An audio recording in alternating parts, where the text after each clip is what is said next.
పోల్చిన అడవిలో కూడా మనుషులు ఉండరు. ఇంకో మాట మనం తెలుసుకోవాల్సిన మాట, డబ్బు ఉంది ఉపయోగించుకోవాలి కదా. ధనానికి ఎప్పుడు మూడే స్థితులు.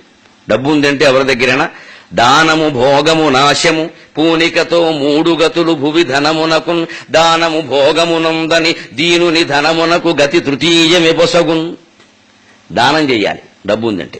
లేదా భోగం నువ్వేనా అనుభవించు, సుఖంగా ఉన్న ఆభరణాలు పెట్టుకో, ఉన్న వెండి కంచాల్లో అన్నం తిను, ఉన్న వెండి గ్లాసులనే పాలు తాగు, శుభ్రంగా మంచి పరుపులు సోఫాలు పెట్టుకో, హాయిగా అనుభవించు భార్య నువ్వును.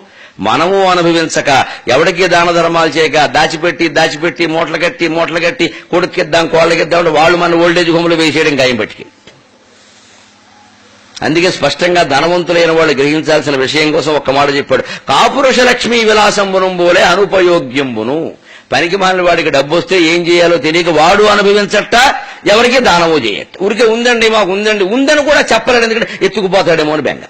ఉందని కూడా చెప్పడం, అనుభవించడం. మరి దేనికి ఉన్నట్టు? ఇక ఎక్కడుంది? వాడి మనస్సులో మాత్రమే ఉంది ఆస్తి. బెంగళూరులో ద్రాక్ష తోటలున్నాయి, ఎవరికైనా చెప్తే బెంగ, బెంగళూరు వెళ్ళి ద్రాక్ష తోటలు ఆక్రమిస్తాడేమో అని చెప్పడం. గట్టిగా ఇన్కమ్ ట్యాక్స్ వాడికి చెప్పడం, వాడు ట్యాక్స్ వేస్తాడేమో అని బెంగ. భార్యకి వీడికి మాత్రమే తెలుస్తారు. రోజు ఇంట్లో కూర్చుని బెంగళూరులో తోటలు ఎలా ఉన్నాయో అంటూ ఉంటాడు. ఇక్కడ కూర్చుని ఇక్కడ ఎదురుగా ద్రాక్షపళ్ళు ఆవిడ 1/2 కేజీ పట్టింది, వీడికి షుగర్ పేషెంట్, తినే యోగం లేదు.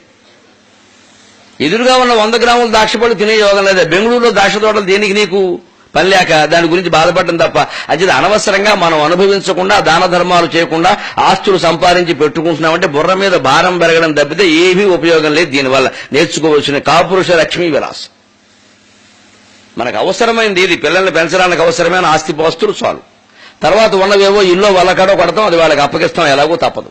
ఇక అంతకు మించి వాడికి సరిపడి కూడా మనమే సంపాదించడం. మా అబ్బాయిలు మేము పడిన కష్టాలు మా అబ్బాయిలు పడకూడదండి, అందుకని వాళ్ళకి వాళ్ళ పిల్లలకు కూడా సరిపడగా నేనే సంపాదించాను. అందుకే ఇంక వాళ్ళు సంపాదించకపోగా దుర్వ్యసనాలకు లోనవుతారు. చాలా మంది జమీందారుల పిల్లలు, చాలా మంది రాజకీయ నాయకుల పిల్లలు ఇలాగే ఉన్నారు, మీరు గమనించారు.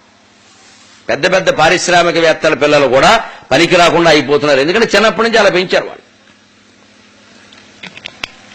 వాళ్ళందరికీ చెంపపెట్టు లాంటి మాటది. నీ డబ్బు ఉంటే నీకైనా ఉపయోగపడాలి. ముందు నీ భార్యాభర్త సుఖంగా అనుభవించండి, హాయిగా తీర్థయాత్రలు చేయండి, హనీమూన్ మినీమూన్ అని చేసేయండి, ఖర్చు పెట్టండి. అప్పుడు డబ్బులు అయిపోతే డబ్బులు. నేను చాలా మందిని చూశాను, బాగా నెలకి ₹1,00,000 జీతం ఉన్నవాడు కూడా ఏసీలో వెళ్ళండి, రైల్లో ఒక్క పోసేస్తూ జనరల్ కంపార్ట్మెంట్ ఎక్కుతాడు, పెళ్ళాన్ని కూడా అక్కడ ఎక్కుతాడు. ఈ దానికి ఏసీ ఎందుకంటాడు. ఏసీ కాకపోతే గోసి ఏం చేసుకుంటా ఉన్న డబ్బులన్నీ. ఇవాళ ఏసీ మామూలు వాళ్ళు వెళ్ళిపోతున్నారు. వేసవకాలం ఎలా పెడతాం, పోతే పోయే డబ్బులు అని. నిజంగా కూలి పని చేసుకున్నాడు వాడు పోతే పోనే 200 ఏసీలో చల్లగా కూర్చున్న చుట్టంటిద్దామని ఎక్కేస్తారు వాడు. జమీందారు ఎక్కడన్నా ఆశ్చర్యం, వాడు తెలుసు వాడి దగ్గర ఎంత డబ్బు ఉందో నాకు తెలుసు, ఎక్కడో వాడు మామూలుగా వెళ్ళిపోతాడు. ఎందుకని అలా అలవాటు పడ్డాడు అంతే. కట్టే బట్టలు చూడండి, వాడే బ్యాగ్ సంచి చూడండి, 2 కుట్లేసుకుని ఆ బ్యాగ్ వాడతాడు తప్ప కొత్త బ్యాగ్ కొండ. ఎందుకంటే అచ్చు వచ్చింది, అచ్చు లేదని నీ పిచ్చినాడతాను మాకు అర్థమవుతుంది. ఇక్కడ అచ్చు రాలది, పిచ్చి వచ్చింది మనకి, డబ్బు పిచ్చి అంతకంటే. దాచేయడం దేనికి? ఇది చివరికి వీడికి ఏదో భయంకరమైన రోగం వస్తుంది, పిల్లలు దానికి కూడా అది ఖర్చు పెట్టరు. ఇంత ఖర్చు ఎందుకు అంటాడు వీడి. దేనికి ఖర్చు కాకుండా అందుకే కాపురుష లక్ష్మి విలాసంబునం బోలే అనుపయోగ్యమును. సంపద ఉందంటే మనం అనుభవించాలి, లేదా అవసరమైన వాడికి దానం ఇచ్చేయాలి. మన ఇంట్లో వస్తువులనే మనం వారట్లా పట్టుకెళ్ళి ఇచ్చేయి. ఎవరో ఒకరు కట్టుకుంటారు, ఎవరో ఒకరు పెట్టుకుంటారు, వాళ్ళు సంతోషంగా మన పేరు చెప్పుకుంటారు. కొందరు ఇళ్ల దగ్గర చెప్పుల జతలు చూడండి మీరు, ఒక 20 జతలు ఉంటాయి ఆ స్టాండ్ సరిపోదు, మళ్ళీ గోడ తవ్వేసి ఓ గూడు, దాని నిండా మళ్ళీ ఒక 20 జతలు, ఈ స్టాండ్ లో ఒక 20. ఎప్పుడు ఈ దంపతులు ఒక జత తప్పితే రెండోది వాడదు. ఇక రెండోది వాడితే కొట్టుకుందుకు వాడాలి, అంతకంటే లేదు, తొడుక్కుందుకు కాదు. మరి దేనికి ఇవన్నీ? గోడ నిండా, గూడు నిండా, స్టాండ్ నిండా ఉరికే అలా ఉంటాయి. పైగా వాటిని ఎవరు తొడవరు, అలా బూజు పట్టేసి వాటిలో ఎప్పుడైనా పొరపాట్లు కాలిడితే తేలుకొట్టడం ఖాయం. ఒక్కసారి ఆలోచన చేయండి, ఎంత పిచ్చిలో ఉన్నాము మనం. అన్ని చెప్పుల జతలు మనకు అవసరమా?